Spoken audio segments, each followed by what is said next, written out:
Oh my God. Can it get any better than this?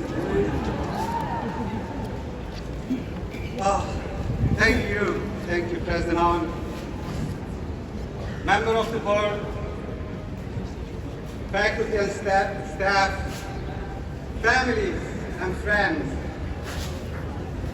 and most of all, to the graduates.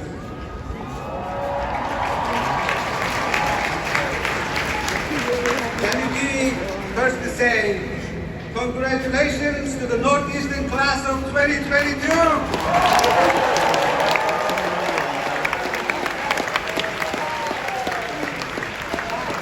It is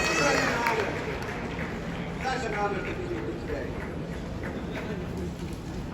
You know, when I arrived this afternoon, I realized this is only the second time I've been to a baseball field. Me too. You know, after 30 years. The first time is when I built one.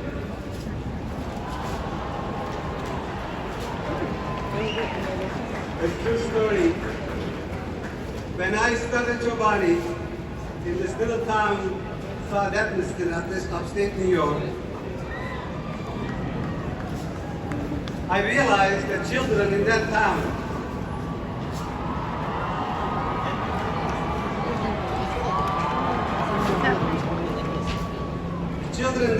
were playing in mud.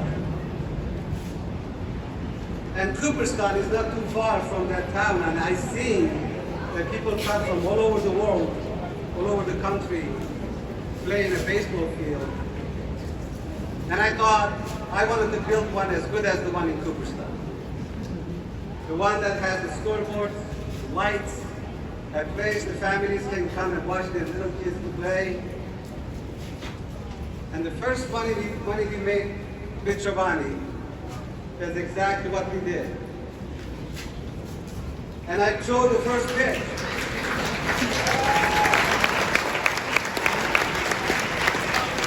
And to be honest, standing before you now, I wish I had seen this one first. I would have built it just like this one. This is a magnificent place to celebrate graduation.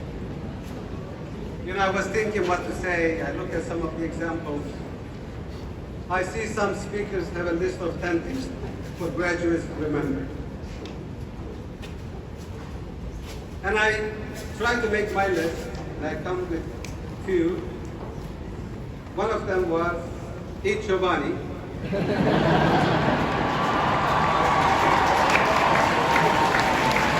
I eat Giovanni every day. That was one. The second one was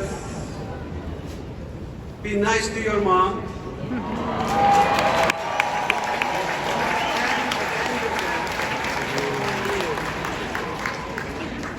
Especially today, because the baby is graduating from college. But really, that's all I could come up with. And I don't think we need any list today, especially after the last few years. I think we all know the world has been through an awful lot since your first day at global school. We've had global pandemic, racial strife, difficult elections, neighbors yelling at neighbors, and this goes on and on and on. And for those Boston proud, it's even painful to acknowledge on this graduation day that the Yankees are in the first place.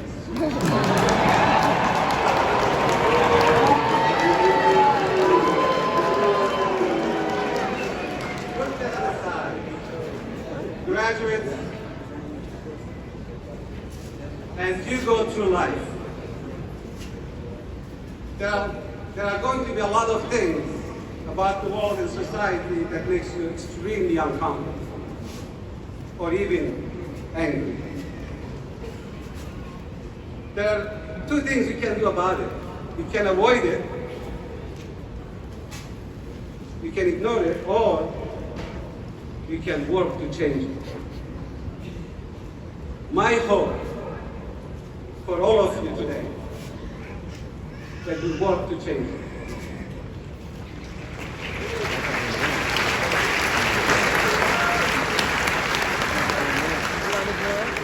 I have found, on my experience, the richest life, the most beautiful life, is the life dedicated to helping others. You get gifts and rewards that you can't imagine. I still remember the smiles on the kids and the parents when they see that new baseball field. It is magical. The price you have to pay for that magic is making things really better when you feel the world is uncomfortable. You know, first time I have ever spoken in front of anyone was in my little town in eastern part of Turkey, next to the Euphrates River, in front of 30 people. I was 20 years old, your age, and I was speaking to 30 people. And I was the first person that going to college from that town. And growing up in that town as nomad's son, there were things that I had seen that I did not like, that made me extremely uncomfortable. And I wanted to do something about it when I went to college. And I was telling them that I was going to publish a newspaper. And in that newspaper, I was going to write about things that I don't like injustice, human rights violations, why we are looked down on. And I was so nervous that I almost lost half of my weight. Some of the people of the 30s, they laughed at me. Some of them ignored me. And some of them thought I went mad. I had no idea how to publish a newspaper. I had not even seen a print. But I did it anyway. I published that newspaper for 2 years, made some trouble, and got me in trouble with the government too. And that's the reason I had to leave the country. When I came to US and settled upstate New York in a farm and shopping in the stores, I realized that if you lived in New York and if you are making enough money, you could get food that is good, that is natural, that is wholesome. But if you lived in the rural areas, it was impossible to find good food for your family and for your children. And that made me think that I should make a cup of yogurt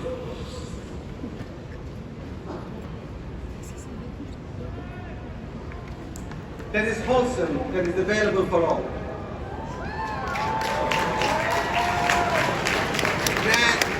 Then I come across this plant not too far from where I live. It was a factory that was being closed with a large food company after 70, 80 years. He made me so uncomfortable, so angry. As CEO, far away, looking at spreadsheets, making a decision to close the factory, abandon the factory workers, and abandon the community that they lived in. I wanted to bring back that factory, bring back those workers back into that factory, start the community back on, start a business in making food that is available for all, and be profitable for future investors. And we did. As we start to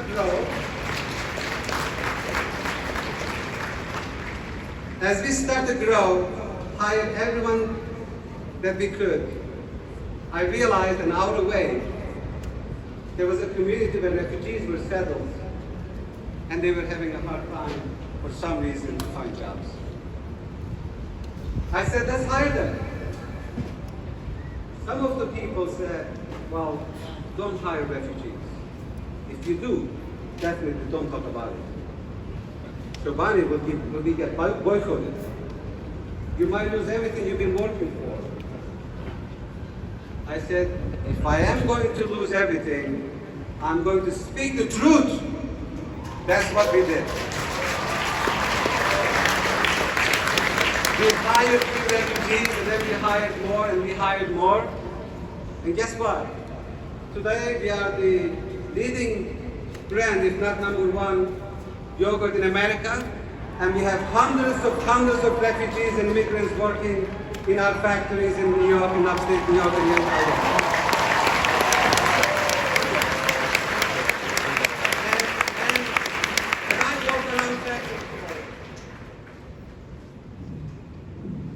When I walk around the factory floors, and that happens very often, the smile I see on their face fills me up inside and enriches my life 1,000 times over. Now, I'm trying to convince other businesses to hire refugees too. And the reason for that is when I started hiring refugees, and I thought that was a community work. There were people who wanted to work, and we could help them to get on their feet. But when I saw these Yazidi girls and women get attacked thousands of miles away, and we see them on news and on newspapers and TV stations, and when we saw them being kidnapped as sex slaves, I got so angry, so uncomfortable. And reached out to UNHCR in Europe and said, what can I do? What can I do? And they said there are very few businesses that are involved with this most critical humanitarian crisis that we're facing. Maybe you can get businesses to get involved. And that's when I started a 10th partnership for refugees to invite other companies to get involved for refugees globally. And the message was very, very simple. Don't pity refugees, hire them. We know, the minute refugee has a job, it is the minute they stop being a refugee.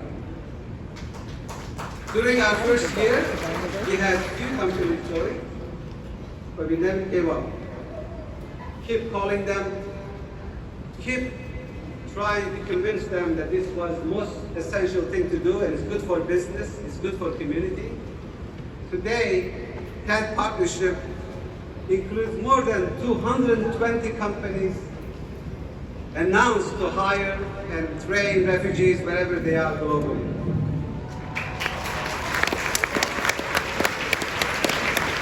You know, we have still a long, long way to go.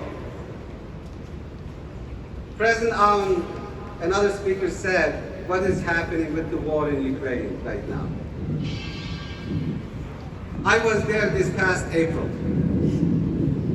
at the Ukrainian and Polish border. I was there to see how business can help, what can we do? And as I was there and walking and talking to people, I saw this lady in her 70s, an old woman, walk through the border to the Polish side. She had 2 bags in her arms, and maybe within 40s, a son that was having a hard time to walk. As she crossed the border, us happened to be there at that moment. I offered my help, and I took the bags that she was carrying. Now I have the bags that she was carrying crossing the border. A volunteer, I remember a young man from Germany, he offered a wheelchair for the son. Now we are walking towards the registration center. As we were walking, the bags start to feel very heavy. I start to imagine how she carried these 2 bags and a crippled son and walked all these times.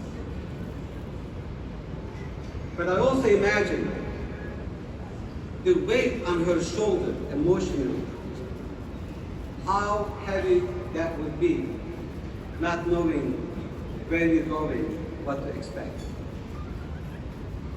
As we walked towards the registration center, there were people lined up under the tents and offering them water, tea, other things to make her feel good. As we walked, she started to feel better. And when we made it end of the line, the registration was already ready,